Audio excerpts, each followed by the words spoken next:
Top quality और consistent performance के लिए सिर्फ सिल्वर पंप नाम याद रखना। ಇನ್ನು ಕೊರೋನಾ ಭೀತಿ ಮಧ್ಯೆ ಇಂದಿನಿಂದ ಶಾಲೆಗಳು ಆರಂಭ ಆಗ್ತಿವೆ. ಶಾಲಾರಂಭಕ್ಕೂ ಕೂಡ ಸರ್ಕಾರದಿಂದ ಗೈಡ್ಲೈನ್ಸ್ ರಿಲೀಸ್ ಮಾಡಲಾಗಿದೆ. ಕೋವಿಡ್ ಗೈಡ್ಲೈನ್ಸ್ ರಿಲೀಸ್ ಮಾಡಿದಂತ ಶಿಕ್ಷಣ ಇಲಾಖೆ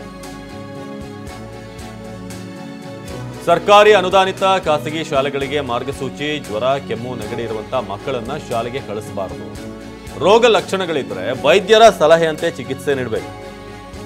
ಸಂಪೂರ್ಣ ಗುಣಮುಖರಾದ ಮೇಲೆ ಶಾಲೆಗೆ ಕಳಿಸಬೇಕು. ಗುಣಲಕ್ಷಣ ಇರುವಂತಹ ಮಕ್ಕಳಿಗೆ ಸ್ವಲ್ಪ ಮನೆಯಲ್ಲೇ ಆರೈಕೆ ಮಾಡಬೇಕು ಅನ್ನೋದ್ರ ಬಗ್ಗೆ. ರೋಗ ಲಕ್ಷಣ ಇದ್ರೆ ವೈದ್ಯರ ಸಲಹೆಯಂತೆ ನಡ್ಕೊಳ್ಬೇಕಾಗುತ್ತೆ.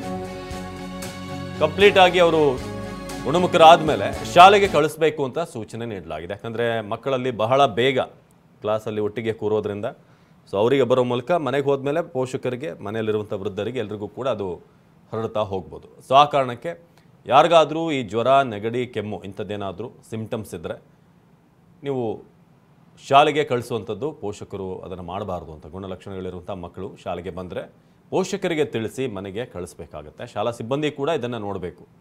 ಯಾರಿಗಾದರೂ ಜ್ವರ, ಕೆಮ್ಮು, ನೆಗಡಿ ಇದ್ದರೆ ಸೊ ಅವರ ಪೋಷಕರಿಗೆ ಕರೆ ಮಾಡಿ ಈ ಥರ ವಾಪಸ್ ಕರ್ಕೊಂಡು ಹೋಗೋಕ್ಕೆ ಅಥವಾ ಅವರಿಗೆ ಆರೈಕೆ ಮಾಡೋದಕ್ಕೆ, ಟ್ರೀಟ್ಮೆಂಟ್ ಕೊಡೋದಕ್ಕೆ ತಿಳಿಸ್ಬೇಕು ಅಂತ. ಇನ್ನು ಶಾಲೆಯಲ್ಲಿ ಸ್ವಚ್ಛತೆ ಹಾಗೂ ಕೋವಿಡ್ ನಿಯಮಗಳನ್ನು ಪಾಲಿಸಬೇಕು. ಮಕ್ಕಳಲ್ಲಿ ಜ್ವರ, ಕೆಮ್ಮು, ನೆಗಡಿ ಇದ್ದರೆ ಶಾಲೆಗೆ ಕಳಿಸಬಾರ್ದು. ಇದು ಪೋಷಕರಿಗೂ ಕೂಡ ಗೈಡ್ಲೈನ್ಸ್, ಹಾಗೆ ಶಾಲಾ ಸಿಬ್ಬಂದಿಗೂ ಕೂಡ.